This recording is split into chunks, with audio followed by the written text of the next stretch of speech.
My name is Elizabeth Thompson. I'm 27 years old. I've been married for 5 years. I have one child, a son named Jack, who is 4 years old. I was working as a full-time employee right after getting married, but now I work as a part-timer at the same place. My husband is currently 30 years old. We, as a couple, started dating due to my husband, James's, persistent pursuit, which eventually led us to marriage. During our dating period, James was very kind, but it seems like he had the mentality of no need to feed the fish once it's caught, and he turned into a domineering man after marriage.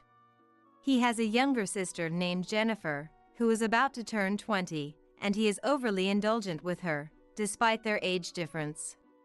Before our marriage, I had no issues with my sister-in-law. However, it wasn't just my husband who changed after we got married, she did too. She started visiting our home frequently, and James, who is indulgent with her, fulfills all her demands, making me feel like a housemaid who must operate according to Jennifer's requests. She often comes over without considering the time and without prior notice. Moreover, she always comes empty-handed. "Hey, bro, I'm here again." And she completely ignores me like it's a normal thing. Then, James as usual. "Good to see you. We were just about to have dinner, want some?" Offers her the meal that was meant for just the three of us. Then, as expected, she sits at the dinner table and responds, "Yeah. That's why I came."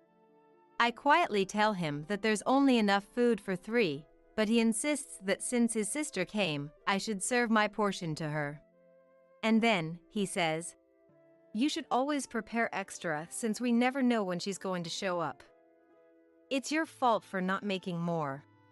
Upon hearing this, Jennifer apologizes to me with a sad face, which makes James comfort her and berate me, saying things like, "You have no tact," or "Stop bullying my sister." I don't think she apologizes to me from the bottom of her heart. She just feels joy by knowing that James, who defends her, takes good care of her more than me. I go to make something for myself and head towards the dining table where James, Jennifer, and my son are sitting, but upon seeing me, Jennifer says, "Bro, I need to talk to you about something private." And James, "You and Jack should eat somewhere else," excludes my son and I from the table. This is not the first time I've had to move Jack's meal to a tray and dine in the other room, just the two of us. After finishing the meal and heading to the kitchen to clean up the dishes, I noticed James and Jennifer chatting happily on the couch. And the dishes were left as is. Neither of them had ever bothered to bring the dishes down to the kitchen. Perhaps they see me as a housemaid. And they totally ignore the child as well. It's as if the housemaid has brought along a child. I sighed and started cleaning up the kitchen, preparing to bathe Jack, when James called me over. As I approached the couch where the two of them sat, James said, "Jennifer wants a piece of strawberry sponge cake from the bakery downtown. Could you go get it?" It was almost 8 p.m. Despite knowing that it's time to bathe the child, he tells me to go to the cake shop. "I can't. I need to bathe Jack and put him to bed." When I said this, Jennifer whined to James, "I really want to eat it. It's okay if he doesn't bathe just for today. How could you act like this when Jennifer has taken the trouble to visit us?" James began to yell. Knowing that this would continue until his demands were met, I reluctantly agreed to go. The bakery closes at 9 p.m., so if I left now, I'd just make it in time, and I rushed to prepare when I heard the two of them talking. In a voice loud enough for me to hear, they said things like, "Elizabeth is so inflexible, and why did you marry such a person?" Jack said, "I want to go too," so we decided to go together. The moment I stepped out the front door, I heard James' words, "If you defy me again, we're getting a divorce." He shouted this out loud. And Jack heard it too. He's only 4, so I don't think he understands the words, but he looks at me with a worried expression. I held back my tears at this treatment and asked him, "Jack, what kind of cake do you want to eat?" Jack's cloudy eyes sparkled. "Mommy, I want a cake with lots of apples." We had a lively conversation about cake on the way, and I was able to forget the unpleasant words for a moment. When we arrived at the cake shop, it was just about closing time. Although the selection was limited, I bought 2 slices of strawberry sponge cake and 1 slice of the fruit-covered cake that Jack had wanted, and headed home. I opened the box, placed the cakes on plates, and served them to James and Jennifer. Then, I also put a piece of cake on a plate for Jack and headed to the dining table. When Jennifer saw Jack's cake, "That cake looks more delicious," she said. To my surprise, James then took Jack's cake and replaced it with Jennifer's. When Jack protested, "That's my cake!" But Jennifer simply ignored him and ate his cake.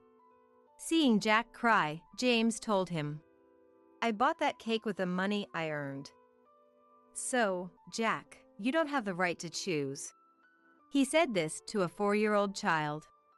I was outraged at his comment and confronted the two of them. But again, he threatened, "I'm fine with getting a divorce." Jack stopped crying and looked at me with a worried expression. Then, after thinking for a while, Jack started eating the shortcake that Jennifer was supposed to eat. "Mommy, this cake is delicious. I'm glad I got this one," he said. I could tell he was forcing himself to be okay. There were 3 adults here forcing a small child to endure such a situation. Perhaps in response to Jack's words of it being delicious, the moment Jennifer's fork stretched towards Jack's cake, I picked up Jack's plate. "Jack, how about we eat in the other room?"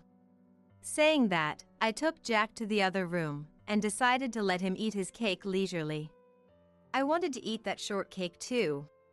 Hearing her words, James, "It's fine if Jennifer has a bite, isn't it?" he shouted. I thought about talking back to James, but I didn't want Jack to hear the word divorce again, so I held back. In the other room, watching Jack eat his cake with a look of enjoyment, I felt a sense of relief. He had cake and I took a late bath together with Jack, ignoring my husband and Jennifer. We then went to bed together in Jack's bed. The next day, as usual, Jennifer had already left when I woke up. While I was waking up James and Jack and preparing breakfast, I heard Jack's crying, so I rushed to him. To my surprise, the porcelain piggy bank that my father bought for him, which I had placed in the living room, was broken, and the money inside was gone. Every night before sleep, Jack would always say goodnight to that piggy bank. I saw him saying goodnight to the piggy bank last night as well. With that, I thought that James, who was in the living room, would know something about it, so I immediately asked him. Then, without any remorse, "She just needed a little money, so she said she broke the piggy bank." He said it as if it didn't concern him at all, even while Jack was crying. I was consoling crying Jack, but before I knew it, I was crying along with him. I could bear not to cry over the things that James and Jennifer have done to me, but the fact that Jack was not protected by James, and wondering what Jack meant to James, made me sad. A feeling I had never experienced before, a mix of sadness and anger, welled up within me. Seeing Jack and I crying, James said, "Don't make me feel gloomy first thing in the morning." He coldly threw out his words.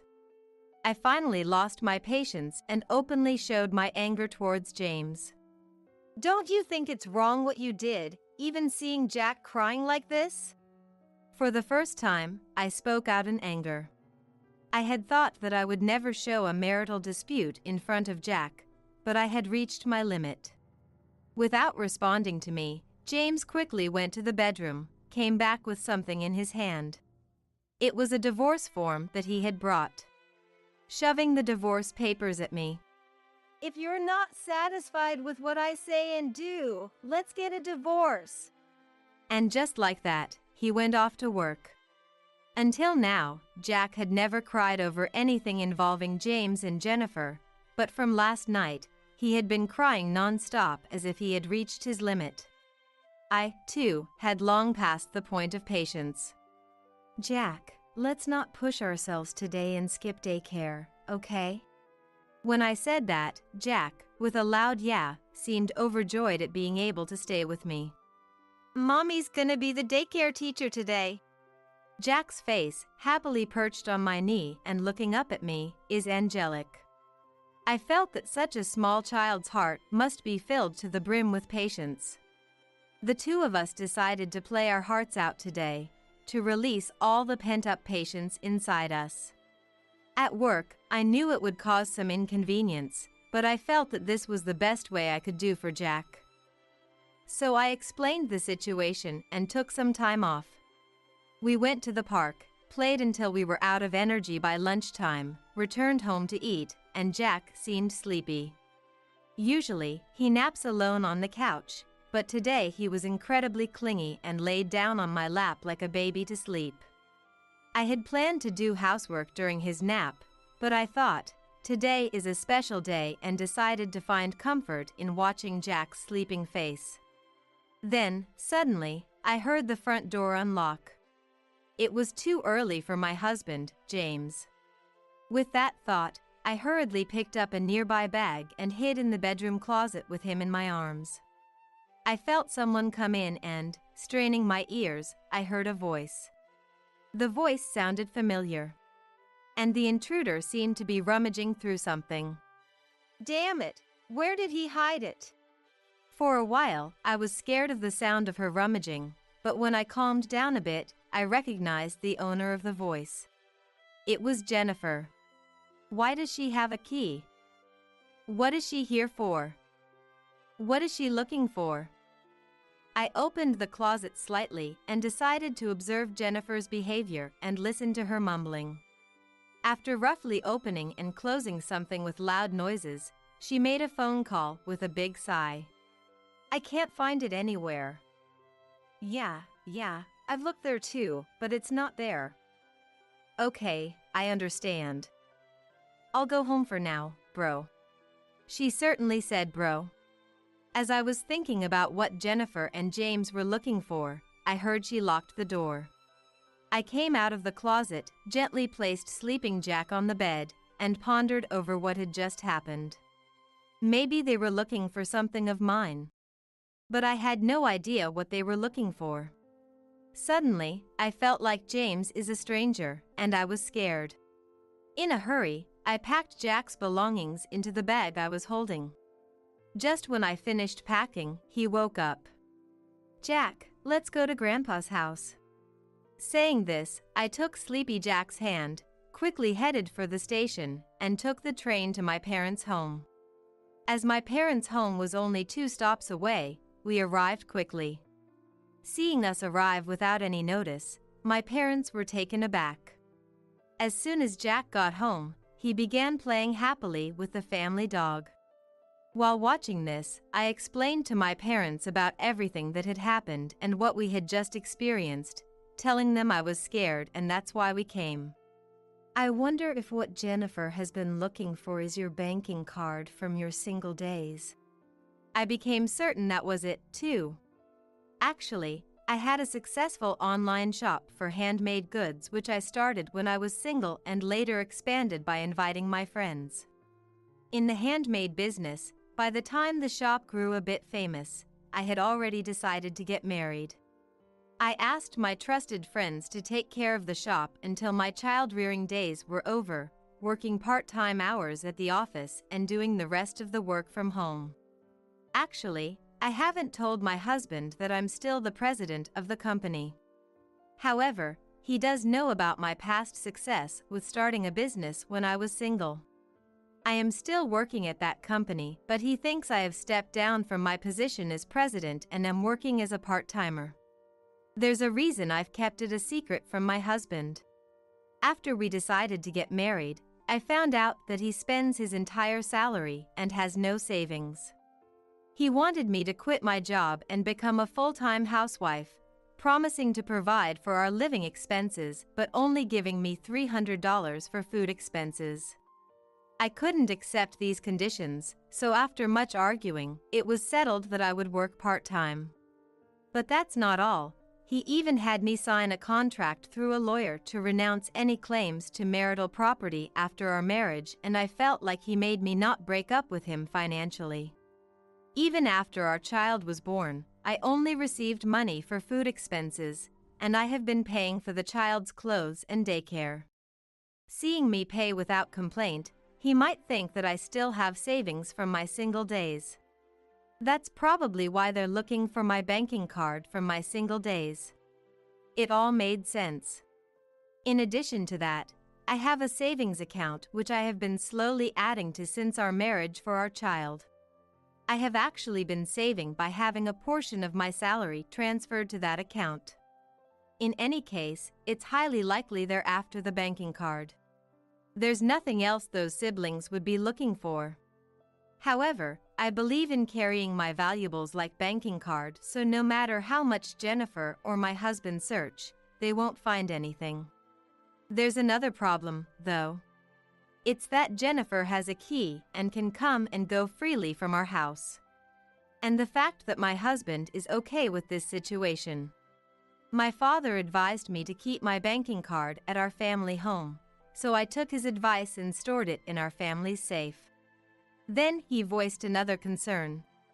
But why does he want to go to such lengths to get money?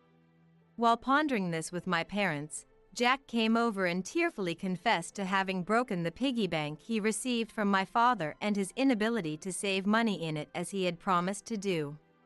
This enraged my father, who turned red with anger. He was about to call my husband to voice his complaints when my mother stopped him. First, let's ascertain whether the banking card is really the objective. According to my mother, without any evidence, acting recklessly considering my husband's casual mentions of divorce, he could just flee with an excuse, declare us in the wrong, and this might give him an advantage in the divorce. So, I decided to record their conversation to find out what their true intentions were. For the time being, my parents decided to consult a family lawyer who's been a friend of my father since way back, and we decided to return to our home. As I was preparing dinner after coming home, my husband returned. I started recording on my phone and placed it face down. As expected, his first question was about the location of the banking card. When I asked why he wanted to know the location of the banking card, the conversation did not progress as he simply evaded the question. I kept silent, which made my husband angry. "My sister is in trouble, so hand over all your part-time job earnings." In response, I said, "I can't because I'm saving for our child." Upon hearing this, he took out a signed divorce paper from his bag and thrust it at me. "You can't even live without me, and yet you're so arrogant. It's okay not to save money for our child now." He insinuated that there was no way I could divorce him and implied that his sister was more important than Jack. Without a word, I stopped preparing dinner, put the divorce papers in the bag I had prepared when I visited my parents during the day, grabbed Jack's hand, and headed for the front door. "If you leave, don't ever come back. I'm serious about the divorce." In response, he said, "I don't want to return to a house where Jennifer can freely come and go." I then left the home I was accustomed to. Almost immediately, I received an inordinate number of calls and emails from my husband, all of which I ignored and headed to my parents' house. I let my parents listen to the recording I had made earlier and showed them the filled-out divorce papers I had been handed by my husband. They asked me what I wanted to do. I said that I had run out of patience and love, but my main concern was Jack's feelings. They said that it might be best to divorce to prevent further harm to Jack's heart, but that's an adult's opinion, and there's also the possibility that the divorce could cause new harm to the child's heart. As I was lost in thought, Jack mentioned he was hungry, and so my mother made his favorite dish, hamburgers. Upon hearing that she had bought ingredients in advance so we could return home at any time, tears welled up in my eyes and I could not hold them back. The hamburger must have been delicious because I wish I could eat Grandma's hamburgers every day. Grinning from ear to ear and told that to my mother. Well, that's because it's a hamburger filled with how much I love you. After that, Jack popped a bite-sized piece of hamburger into my mouth. This hamburger is filled with love, isn't it tasty? So, Mommy, please don't cry. This was something I couldn't bear. And I cried even more. Seeing Jack in distress, my father quickly said, "These are tears of joy. Your mother is crying because she's so happy you gave her a hamburger." And he took his time to gently explain it to Jack. If Jennifer was here, she would have eaten this hamburger. As he said this, my mother started crying and hugged him. Looking at my father, I noticed he was also trying hard not to cry, his eyes welling up. When I said, "Family is wonderful, isn't it?" to Jack, he looked at me with surprise and asked, "Dad said his only family is Jennifer. Is my family just Grandma and the others?" My father replied, "That's right." Then he continued, "Do you want to live together as a family forever?" "Yeah, we're a family, right?" He tilted his head to the side, grinned, and made us all laugh. When was the last time we relaxed and enjoyed a meal like this? When was the last time we had a meal filled with so many smiles? I decided to divorce and slowly conveyed this decision to Jack. He seemed to not feel any love from his father and was happy to stay with the family, so he understood about the divorce. Also, even though our dog back at our parents' house was older, Jack happily hugged him, saying, "He's my little brother." The next step is just to act. I will contact the lawyer of my father's friend and meet him tomorrow to talk. That night, Jack slept with my father and our dog, Max. I shared a bed with my mother, reminiscing about stories from my childhood until we fell asleep.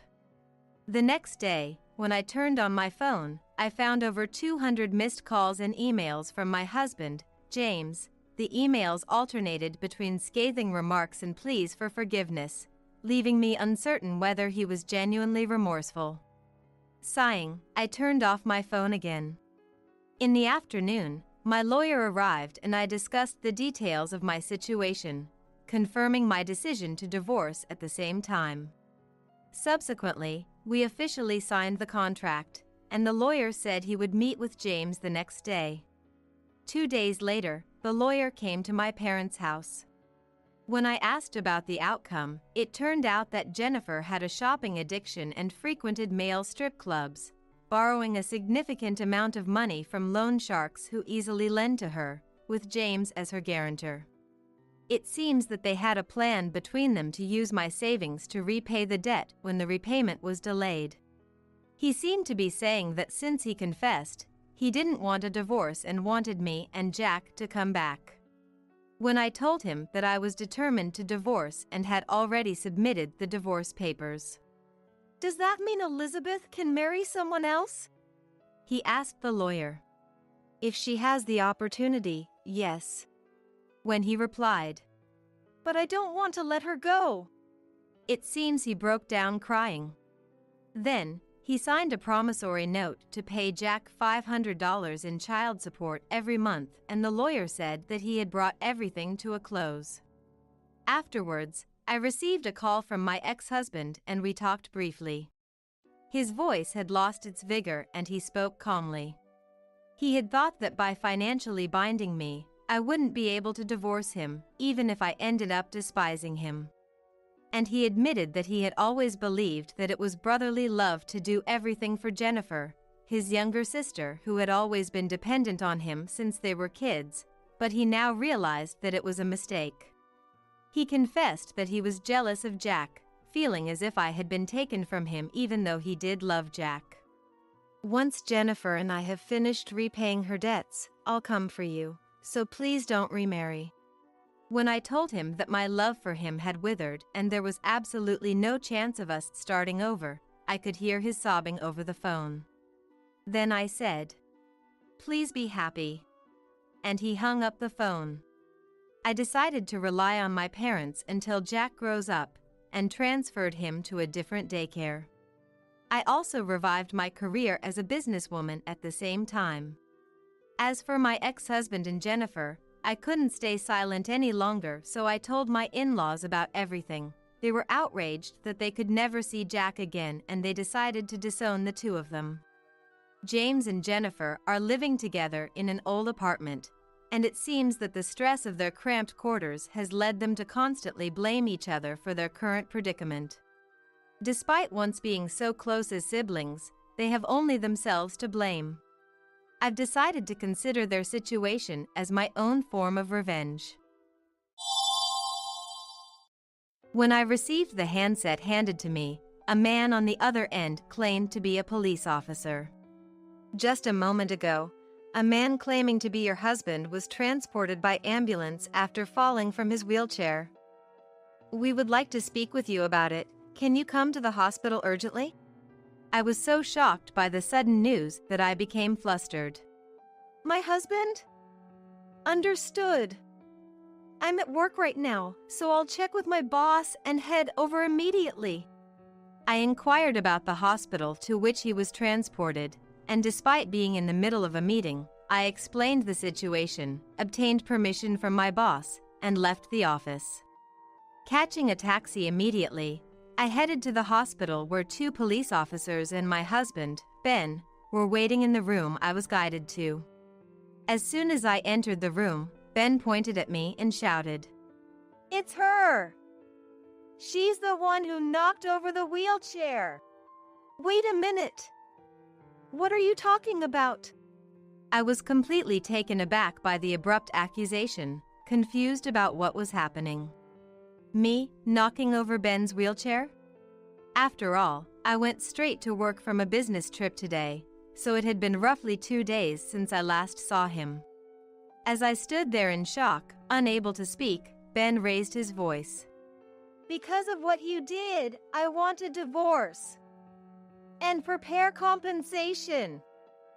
$30,000. Wait a minute. Why would?" My voice trembled as I was completely overwhelmed. "Can we discuss the details at the police station?" The officer stated firmly, urging me to accompany them. Despite explaining multiple times at the police station that I had been at work, the misunderstanding continued, increasing my anxiety. Then, an unexpected person showed up. It was Emma, the chief of Ben's shop. "My name is Anne, 43 years old. I work for a company related to health food. Mainly dealing with beauty supplements, I'm busy running around the sales office with my team for new product proposals. My husband, Ben, who is 2 years my senior, runs a beauty salon on his own, thankfully never short of customers. We met when we were both students, working part-time at the same pub. One time, he protected me from a drunk customer, which started our conversation. From there, we hit it off over shared interests in beauty, and while I was swayed by Ben's assertive nature, I was also drawn to his reliability in times of need and married him a few years later. By then, we were both working professionals. Ben had finished vocational school and was apprenticing at a salon, and I had settled into my job at the current company. I chose to continue working even after marriage. Partly because Ben's income as a hairstylist alone was not enough for both of us to live on, but also because I wanted to build my career. We decided not to have children, opting instead to dedicate our time to work and hobbies. A decision that often surprises our friends, though neither Ben nor I mind. We believe in each having our own form of family. My work schedule varies, with some days ending at regular hours and others requiring overtime. As for holidays, I usually have weekends and public holidays off. Ben generally returns home around the same time each day, but has irregular holidays due to shift work. Hence, our homecoming times and days off vary. But we're both content living our lives, enjoying our hobbies. I'm into bodybuilding, often spending my free time at the gym. Protein supplements are a staple at home, and drinking them after gym sessions has become a routine, also serving as a chance to test our products. Ben's hobby is working on and touring with his motorcycle. There's a small garage behind our house where his prized large motorcycle is kept. He's been passionate about bikes since before we met, collecting tools, parts, and even antique components. Once, he said, "I'm worried about the bike because a typhoon is hitting us directly," and spent the night in the garage in a sleeping bag, worried about his newly changed tires getting damaged. "Hey, it's dangerous. Why don't you come inside?" "I'm more worried about the bike than myself. I can't sleep thinking about it getting damaged." His serious tone left me utterly dumbfounded, and I couldn't say anything more. However, about 2 months ago, Ben had an accident while riding with his touring group and broke his leg. I was off that day and shocked when I received the call from the hospital. Seeing him in a wheelchair with a broken right leg, I asked, "Are you okay? Are you planning to close the shop?" "If we close, Emma would be in trouble. Of course, we'll keep the shop open." Emma has been working at Ben's beauty salon since its opening. She is entrusted with the role of chief and is popular with customers due to her brisk and friendly nature. "Really? But how will you get to work? The house and the shop are a bit far apart. You always said it takes you about 20 minutes to walk, right? I have work too, so it's difficult for me to drive you. The shop opens at 10 a.m., but I leave the house by 8 a.m. It's extremely dangerous for him to go that distance in a wheelchair by himself, considering it takes 20 minutes on foot without a fracture." "Yeah, that's true. I can't drive a car either, so I'll discuss it with Emma." Later, Ben and Emma talked it over, and it was decided that Emma would drive him. I complained about her having to leave her house earlier because of this, but Ben said it was Emma who offered to do the driving. "She said she's the owner's right arm and got all excited about it." Though he seemed a bit troubled saying it, Ben didn't seem entirely displeased either. "I'm too busy to meddle in the shop's affairs, but I can't help feeling astonished at my husband's situation. For the past 2 months, we've relied on her for Ben's transportation, feeling both guilty and grateful. Once, when I visited the shop because I needed to talk to Ben, I had a conversation with Emma, who seems to be actively taking hair supplements. I occasionally bring our company's hair supplements as a token of appreciation, always thanking her. Emma, are you sure it's not too much of a burden? Are you okay?" "I'm fine. I'm tough, so this is nothing for me." "I'm sorry, it just feels like..." "Don't worry about it. By the way, the supplement you brought last time was amazing. I even shared some with my friends and recommended it." Her always cheerful demeanor somehow felt reassuring. I'm proud that such a bright and wonderful girl is the face of this beauty salon. "Actually, I have a business trip coming up, but could you cut my hair before I leave? Just a trim is fine." "Where are you going?" "I'm expecting souvenirs, you know." She joked as she pulled out the appointment book from behind the counter and flipped to the reservation page. "It's nothing special." I laughed along as I chose an available date and time. "Then I'll see you in a week." "Yes, please." The week flew by, and on the day I was to cut Emma's hair, I stopped by the shop during a break from work, just as the previous customer, a woman in her 50s with a soft bob and light perm, was leaving. The woman walked out briskly, looking youthful. Emma, who was behind the counter, watched her leave, then looked down to write something in the appointment book. As I entered, she looked up and momentarily appeared awkward, but quickly returned to her usual smile. "Hello. Could you wait just a moment? I'll be ready in no time." She said this and quickly cleaned up the hair on the floor and sanitized the chair, finishing everything in about 3 minutes. "Sorry to keep you waiting. Please, have a seat here." I sat down in the indicated chair and looked at myself in the mirror. I hadn't had a haircut in a while and looked quite aged. "How careless can I get?" To my spontaneous remark, Emma laughed. "Not at all. You just want a trim today, right?" "That's right. I'm thinking of growing it out to try this style next."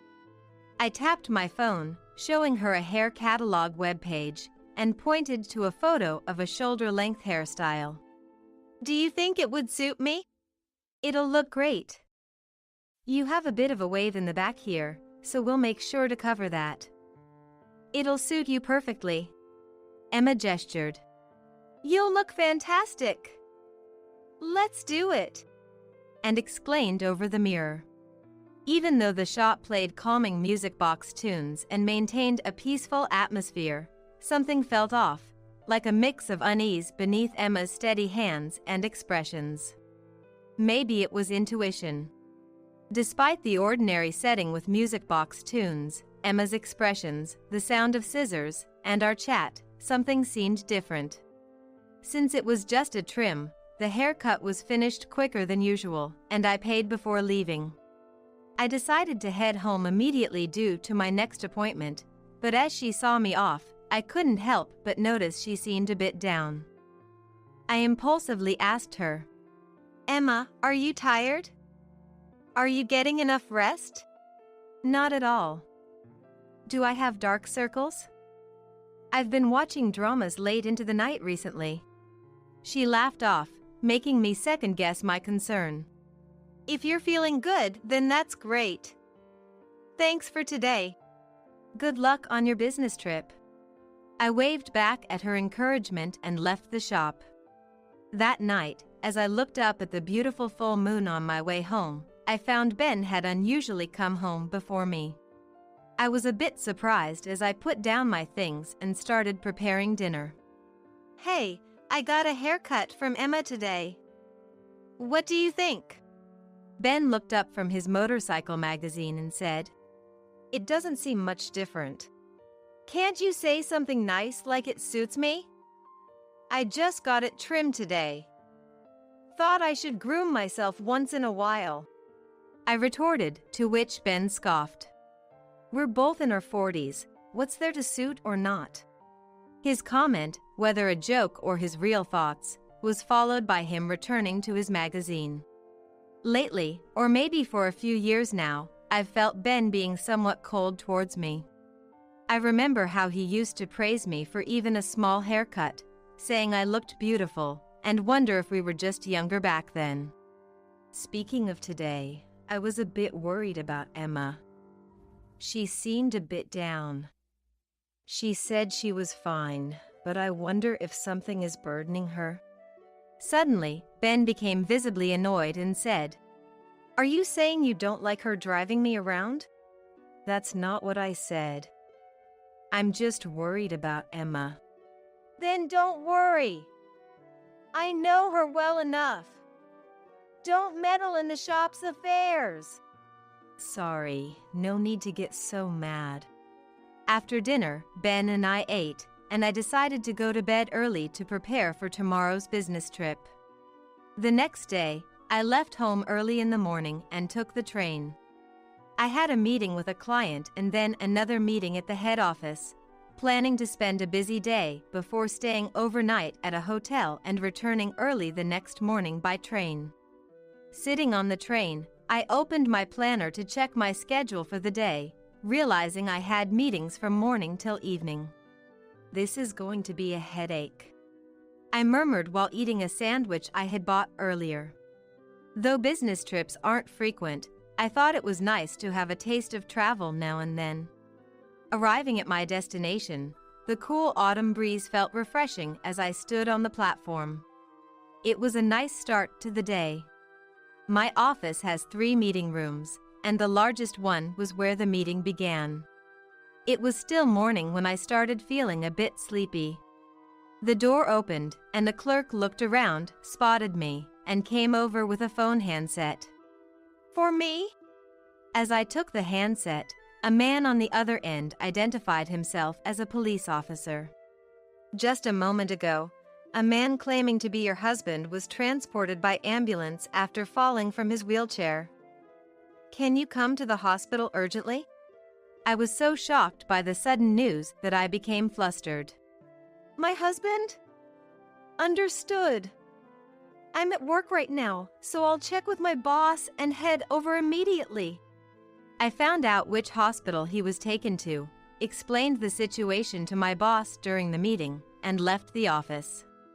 Catching a taxi immediately, I headed to the hospital where 2 police officers and Ben were waiting in the room I was guided to.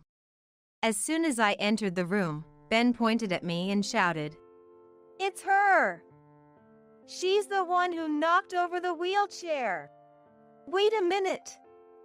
What are you talking about?" I was completely taken aback by the abrupt accusation, confused about what was happening. Me, knocking over Ben's wheelchair? Besides, I went straight to work from a business trip today, so it had been roughly 2 days since I last saw him. As I stood there in shock, unable to speak, a young-looking officer confirmed with Ben. "Is it really her?" "Yes, that's her. I saw it with my own eyes. Anne, I never dreamed you would do such a thing. You've been timing this, haven't you?" "What are you talking about? There's no way I would do that." "Because you did this, I'm getting a divorce. And prepare the compensation. $30,000. Wait a minute. Why would? My voice trembled as I was completely overwhelmed. One of the 2 police officers, a bigger-built man, turned to me and asked where I was about an hour ago when Ben fell, and if I was with anyone. I answered with a shaky voice, "I was in a meeting at work at that time," honestly telling them. "Please believe me." Indeed, they had called my workplace. Since I was attending a meeting, both my boss and colleagues could vouch for me. It should be clear to them that I wasn't the perpetrator once they verify with them. The younger-looking officer began. "Is that so? But we'll need to hear the details at the police station," he said with a scoff, implying disbelief, and I was taken into custody. "If you check with my workplace, it'll all be clear." "Of course, we'll do that, but this is a hospital, not a place for interrogation. And currently, we also have to consider the possibility of attempted murder on your husband," the officer stated clearly, urging me to accompany them. Reluctantly, I followed them and informed my workplace that I wouldn't be able to return today, heading to the police station. As I was leaving the room, I saw Ben smiling broadly, looking satisfied as if everything was settled. And I didn't miss the sound of him making a call as I stepped into the hallway. At the police station, I kept repeating the same thing. "So, I was at work at that time. You know my workplace's number, right?" I mustered up the courage to reiterate that I had an alibi, asking them to verify with my company. However, they were reluctant to release me, and my anxiety grew. What would be my motive? Why would I push Ben's wheelchair? Could be for the insurance money, or to have all the property to yourself. I would never do something this stupid just for that. No matter what I said, the police officer wouldn't believe me, and the clock's hands just kept moving forward meaninglessly. After a while, suddenly, Emma came to visit me at the police station. A woman in her 50s who looked a lot like her was with her. Apparently, this was Emma's mother. "I'm really sorry for coming out of the blue. And I'm really sorry." Unlike the usual Emma, she began to apologize abruptly with a face that looked like she was about to cry. I was so surprised that I couldn't even speak. "I just got a call from the owner, hearing that you were taken by the police. I consulted with Mom. We came here to clear name and claim your innocence." "What do you mean?" Then Emma started explaining everything, which roughly went like this. Emma had started dating Ben a few years ago and gradually fell for him. Ben, too, became serious about his relationship with Emma, saying, "I'll divorce and eventually, so please wait for me." However, even after 2 or 3 years, there was no progress, and Ben showed no signs of divorcing, so Emma told him they should break up and she would quit the shop, to which he replied yesterday, "I've thought of a good method," he said. "A good method?" "Yes. That's about today's incident." The plan was to first make his wheelchair fall in a ditch on a deserted roadside, claim to the police and the ambulance that someone had made him fall. And when I arrived, and is the criminal, he would tell the police and in my confusion, demand a divorce and compensation. Of course, I was against it because it was impossible, but the owner said you were weak to pressure, so it would be fine. Moreover, after the divorce, we could get married and use the compensation money for a trip. I felt dizzy. In other words, Ben was staging a self-directed drama involving the police and hospital to divorce me. This even surprised the young police officer who was listening by my side. It's originally my fault for having an affair with the owner. It's also my fault for not stopping the owner even though I knew about this plan. I've wrongfully accused you, Anne. I'm truly sorry. I was shocked to have been cheated on, and indeed, I was dumbfounded. Somehow regaining my composure and facing Emma, I clearly and slowly told her, "Emma, I appreciate you telling me about Ben's plan. But what you did can't be easily forgiven. Do you understand that?" "Yes, I understand." Emma looked me in the eye and answered firmly. Indeed, she seemed like a tough girl. Afterward, the 2 police officers who had brought me in changed their expressions upon hearing Emma's testimony and went out to question Ben. And a few hours later, he was arrested for making false statements to the police and causing disorder in their operations. "Why has it come to this?" He was complaining when he came to the police station, but I thought it was his responsibility and didn't feel like defending him even when we were both being questioned. That day, I was the only one released, and I went home with Emma. Eventually, Ben avoided jail time by paying a fine, but in a small town, rumors spread quickly, and several regulars canceled their reservations. Customers decreased, and eventually, the shop had to close. Having lost his credibility, he couldn't find a job as a hairdresser in his hometown. As for me, I decided that I couldn't continue with someone who tried to frame me and immediately presented him with divorce papers to leave. Until the end, Ben refused to sign the divorce papers, saying, "You're all I have. Can't you reconsider the divorce?" He said that, but I coldly pointed out his affair with Emma. "You've been telling Emma for years that you'd divorce me, right? You really wanted to divorce, didn't you? Now is the time, isn't it?" Then Ben turned pale and said, "It's not like that. It's a misunderstanding." Thinking about it, maybe his relationship with Emma was just a game to him, but I couldn't help feeling a bit of sympathy for her. Afterward, Emma submitted her resignation to Ben, told him they were done, and moved to a different place right away. Between us, she stopped by my place just before moving to give me her new address. "And I'm really sorry for the trouble I've caused. This is my new address. Please send the claim for the compensation here." She had prepared herself to do all this. Knowing how briskly and cheerfully she used to serve customers in the shop only made my heart ache more. I took the envelope Emma handed me. Understood. I nodded. I wonder what she felt all these years being with me.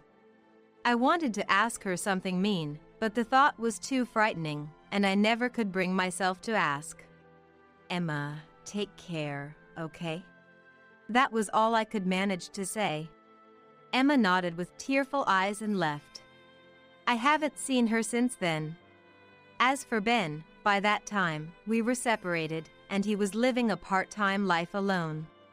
He persistently sent me messages updating me on his life, trying to evoke sympathy, but I continued to ignore those messages with a firm stance. Eventually, through a lawyer, the divorce with Ben was finalized, and I nearly ended up paying compensation, but instead, I was the one to receive it. It was exactly $30,000. Ben's debt ballooned as he struggled to pay this, ending up in financial trouble. He already had debts from closing the beauty salon and its procedures. Now, he started doing multiple part-time jobs to pay them off. Regarding Emma, the lawyer asked, "You could claim compensation from her as well. What would you like to do?" I was hesitant for a long time. Being betrayed was certainly a shock, and knowing that Ben grew cold towards me because of her made me angry. However, for some reason, I couldn't bring myself to hate her. Maybe she, too, wanted the affair to be exposed somewhere deep down, having energetically worked as the shop's chief and supported Ben, and even during the moments at the police station and our farewell. Maybe she wanted to end the relationship but couldn't. This is just my speculation, and I know it sounds naive. But still, I felt it would be cruel to claim compensation from her, so I told the lawyer, "I won't claim anything from Emma. I'm grateful for her support of my husband's shop and for helping me at the police station." The lawyer, in a businesslike manner, merely replied, "Is that so?" and looked at another document. I received the compensation from my ex-husband and have since thrown myself into work and my hobby, bodybuilding, with renewed vigor. My bosses and colleagues were surprised by the divorce, but I wasn't pitted strangely and have been able to return to my calm daily life as before. It's been several weeks since the divorce chaos and compensation claim procedures. On a cool holiday morning and evening, while organizing my chest, the envelope with the new address given by Emma appeared. I had completely forgotten about it since finishing the conversation with the lawyer. "I don't need this anymore." I put strength into the middle of the envelope, tearing it in half, then tore it into smaller pieces and threw it away. I haven't been in touch with her since, but I wonder if she's still working as a hairstylist somewhere. Glancing at the mirror, I noticed my hair had grown longer since the last time she cut it. Thinking it was about time to get a haircut again, I tapped the screen of my mobile phone to search for a beauty salon.